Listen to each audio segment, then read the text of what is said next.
Good afternoon, students. In this session, we are going to cover another important topic, ethnography and its methodology. Ethnographic study tends to rely on a number of particular data collection techniques, such as naturalistic observation, documentary analysis, and in-depth interviews.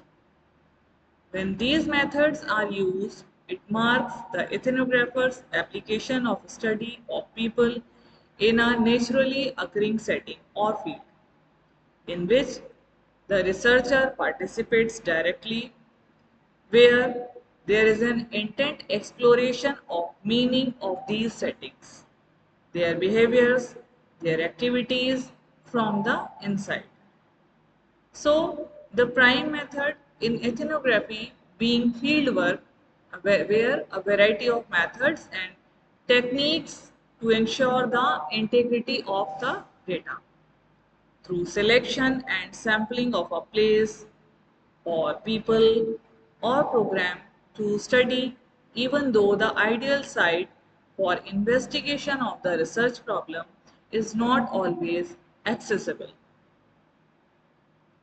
Then the next step is decide how to sample or how to draw sample from our target population. It depends on the selection of approaches. First, being the source of information and its probability of little add to the study, and who and what to study. Who and what to study, which helps to understand life in a given community. The resource constraints and deadlines may also limit the length of time for data gathering in the field exploring, cross-checking, and recording information. Apart from this, the first and foremost thing of ethnographic method of research being the ethnographer's entry through an introduction by a member of the same community, which have a chilling effect on ethnographic research. A facilitator may be a chief, a director, teacher, some community member holding some important position, or leader who has some credibility with the group. A worthy reference and introduction to the people reinforces the fieldworker's ability to investigate and collect data which is of good quality. Therefore, if an internal and powerful person of the community introduces the field worker to the people, it helps in warding off other unnecessary means of contact and lets the field worker maintain his or her independence. In order to enable field work in a sequential manner, the field worker has to partake of the following methods. First is participant observation and interview, and techniques such as you can use a researcher can use questionnaire, project technique, outcropping, kinesics and cocktails, etc. Proxemics. So we are going to discuss each one of them briefly. First is participant observation.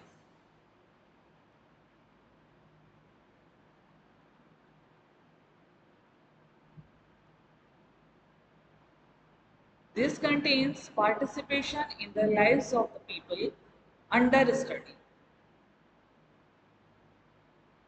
with maintenance of a professional distance that allows adequate observation and recording of and careful recording of data. Not recording, it should be careful recording of data. You should understand that you are with the people because of some purpose. So it should have accuracy. It is the ethnographer's immersion in a culture to learn the language and setting the pattern of behavior over time. A long-term residence helps the researcher to interlace the basic beliefs, fears, hopes, and expectations of the people under study. This method sets the stage for more refined techniques such as projective techniques, questionnaires, etc. It can also help clarify the results of more refined instruments by providing a baseline of meaning and a way to render the field to explore the context for those, often unexpected, results, validity and vitality as well. This requires close, long-term contact with people which include classroom observation, non-stop informal interviews, occasional substitute teaching, interacting with community members, and using other research techniques such as long distance phone calls, etc. In any case, the acquisition of ethnographic knowledge and understanding is a cyclical process. By penetrating the depth and skimming the surface, an ethnographer can portray the cultural landscape in detail.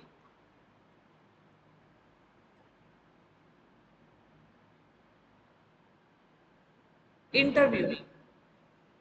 This is one of the most important data gathering technique which explains and puts into a larger context what the ethnographer sees and experiences. He sets up verbal interaction and language, which is the commodity of the discourse.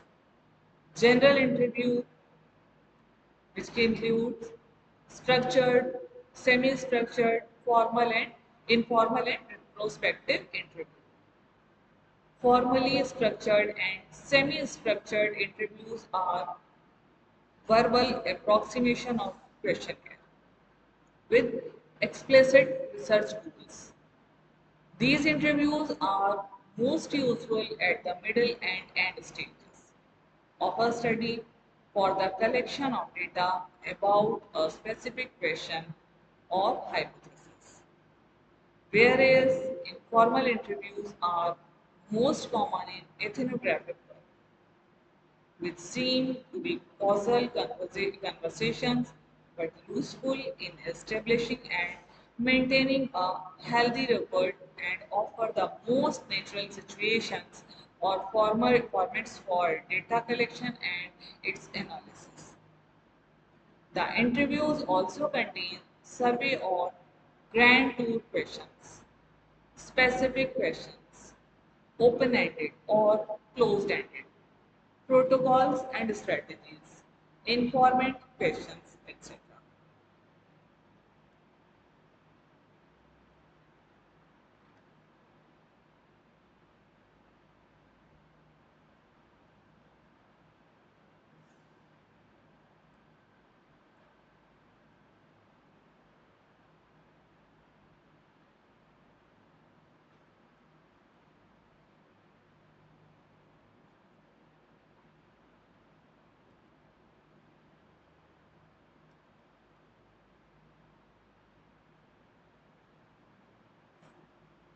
Questionnaires.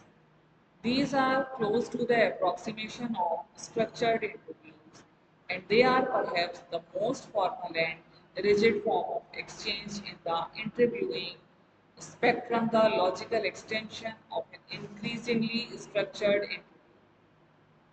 However, these are qualitatively different from interviews because of the distance between the researcher and the respondent. Questionnaires do not have interactive nature. Projective techniques. These supplement and enhance fieldwork. They are helpful for gathering cultural and psychological information from group members. The participants' responses usually reveal individual needs, their fears, their inclinations, and general worldview.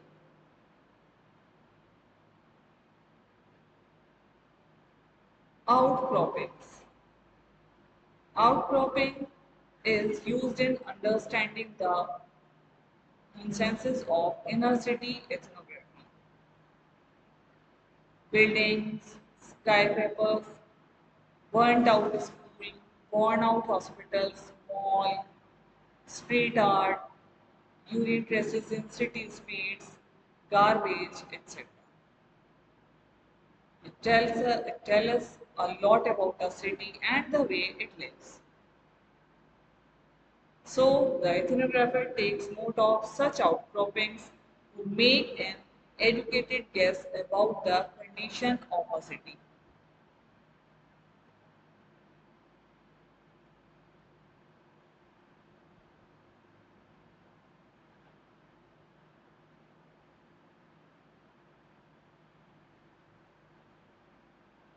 Proxemics and kinesics. Proxemics is the analysis of socially defined distance between people. It is the analysis of socially defined distance between people. For example, the sitting arrangement at a meeting can reveal social meaning. It focuses on body language. Sensitivity to body language can also be instrumental in ethnographic research. Folktales. It provides significant knowledge in both literate and non-literate societies. Folktales are more often than not used as carriers of cultural norms and customs through generations. Such tales are created from situations, figures, surroundings which are local and relevant. Though the stories are not real, the contents have incidences, subtleties, which can give an indication to the ethnographer of the real happenings. Then, ethnographic equipments, pen and paper, notepads, computers, laptops, voice recorders, cameras are the tools of ethnography, which are the extension of human instrument, which aids to memory and vision. These helpful devices can facilitate the ethnographic mission by capturing the real and rich details and flavor of ethnographic experience. And finally, it helps to organize and analyze the data.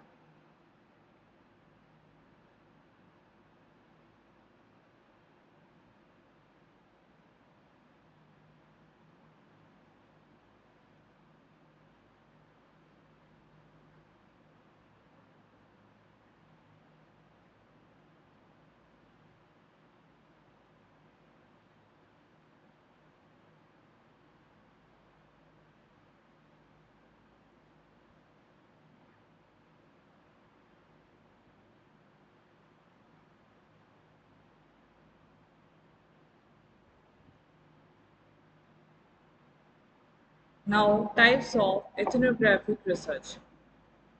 Macroethnography. It is the study of broadly defined cultural grouping such as the Indians, the Turkish. The common perspectives are studied at a more larger level. which are found to be common under a more broader strata. Microethnography, study of more specific cultural groupings such as the local government. Amic perspectives. It is the ethnographic approach under which the viewpoints and responses of the group or the members of of some community under study are noted down. So responses of group members or people who belong to some other community or culture, their responses are noted down by the researcher. Ethic perspective. It is the ethnographic approach under which the viewpoints and responses of the outgroup groups or the members who do not belong to the culture under study are noted down. Their viewpoints highlight the phenomena being followed under a particular culture.